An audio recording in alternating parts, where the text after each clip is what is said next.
غواړم چې د بیت الله شریف ته ورڅېرمه د دغه هوټلونه، دوکانونه، کاروبارونه، تجارتونه چې دي په دې اړه لږ تاسو سره وغږېږم.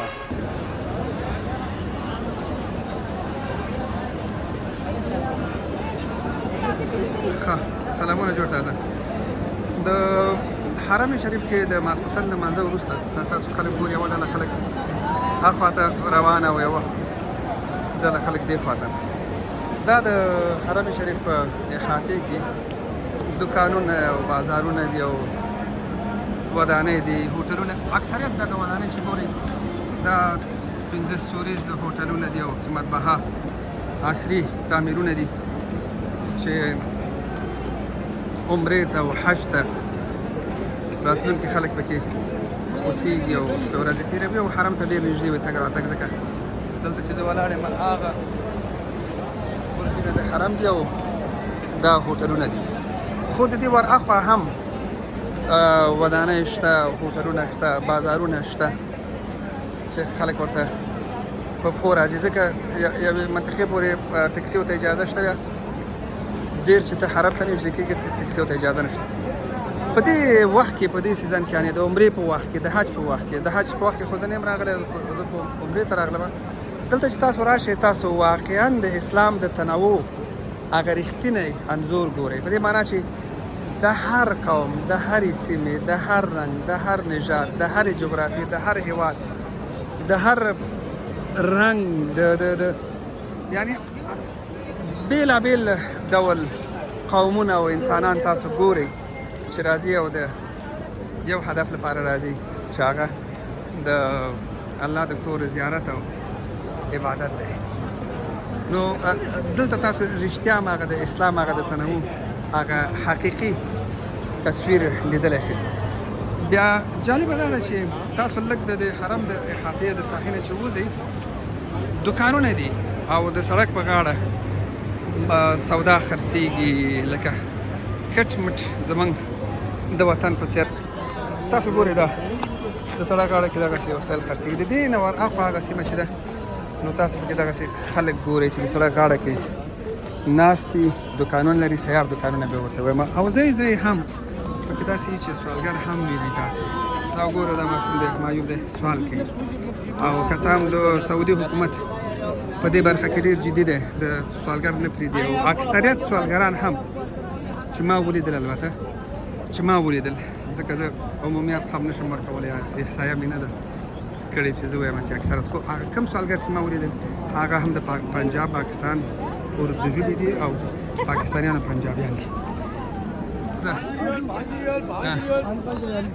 دلته هغه پلاستیک دغه کیلې دي، ګوره مثلا ټول هر څه په 15 ریاله خرڅېږي. نه پوهېږم چې 15 ریاله څومره افغانۍ کېږي، خو طبیعي ده چې 15 افغانۍ بني، دومره پوهېږم تر 15 افغانیو به زیات وي. دا ګوره دا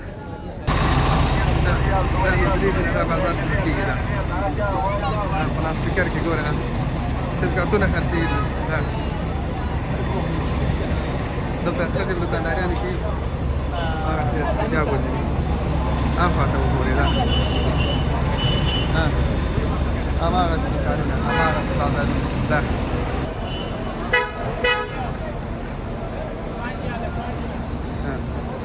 دلته هر څه په 15 ریاله خرڅېږي. دا بله چې دا د سیم کارتونو دوکاندار ده، خو باید دغسې حجاب ولري چې دوکانداري کوي.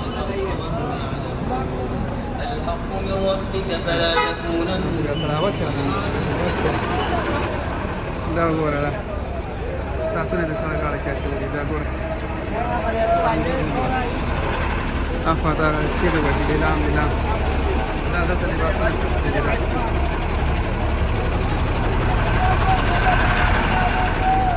بس ډېر شور ماشور چې ورځئ دغه بازار دی او دا بازار شپه ورځې 24 ساعته دا بازار خلاص وي. همدغسې بیربار پکې وي د هر وخت چې تاسو ووځئ. شاوخوا هوټلونه دي، مسافرین دي، سیلانیان دي، حاجیان دي، زایرین دي، راځي هم حج کوي، هم عبادت کوي او هم سوداوې کوي. نو طبیعي ده چې کومو هیوادونو ته چې سیلانیان زیات ورځي، البته دلته د سیلاني توب نن هدف عمومي خبره ده. البته سعودي ته د سیلاني خبره خو خلک صحیح د سیاحت ته به راځي خو هغه مذهبي اړخ پکې قوي دی. خلک د عبادت لپاره راځي او حج او عمرې لپاره راځي. خو دا طبیعي خبره ده چې سیلانیان کوم هیوادونو کې زیات وي د هغې هیوادونو اقتصاد هم ښه وي.